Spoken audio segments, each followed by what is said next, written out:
I want to thank you for the support which you have given to my efforts to hold this administration accountable for taking us into a war based on lies and for the destruction of the rule of law and the destruction of cherished constitutional principles.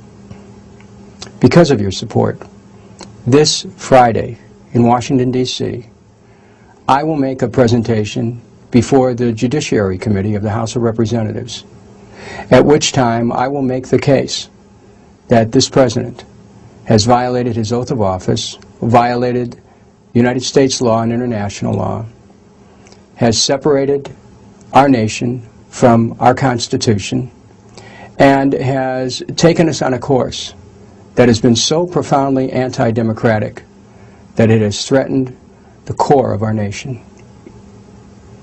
Because of your support, I've been able to advance this series of matters right to the table of the Judiciary Committee. Because of your support, I've been able to create an opening where we're finally getting a chance in Washington to discuss the abuses of power, to discuss a war based on lies, to discuss the whole architecture of constitutional principles that have been taken down.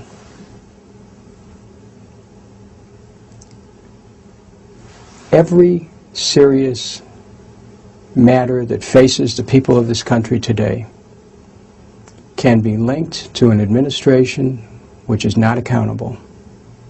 For example, the price of gasoline. You know that Vice President Cheney, with the permission and blessing of President Bush, held secret meetings with leaders of the oil industry where they laid out maps of Iraq far in advance of the attack on Iraq. You know and I know the war was about oil.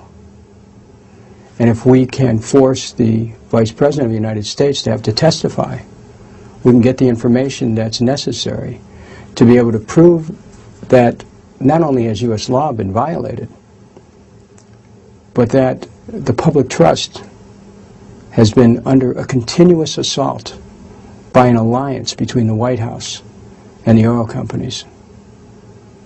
You look at the subprime lending fiasco, with millions of Americans having the dream of home ownership threatened, and you look at an administration that took the cops off the beat at the Securities and Exchange Commission,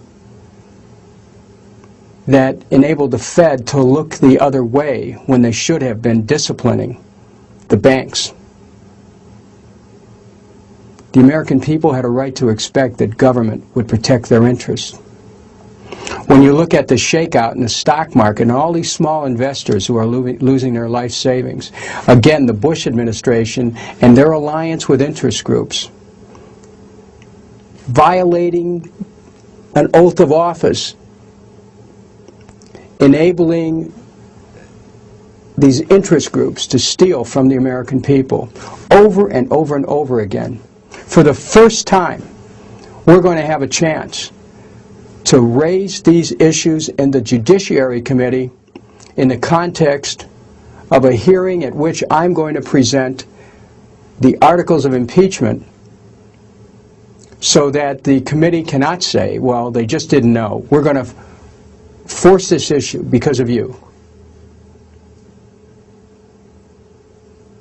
We're in danger of losing our country to a war based on lies, to destruction of our civil liberties.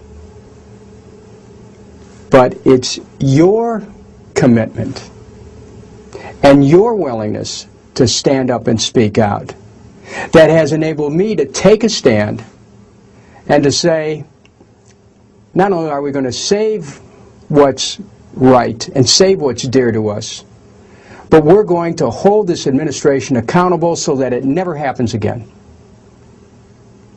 This is truly our moment. Friday is the beginning. Thank you for supporting this effort with signing petitions, with your emails and your letters and your phone calls.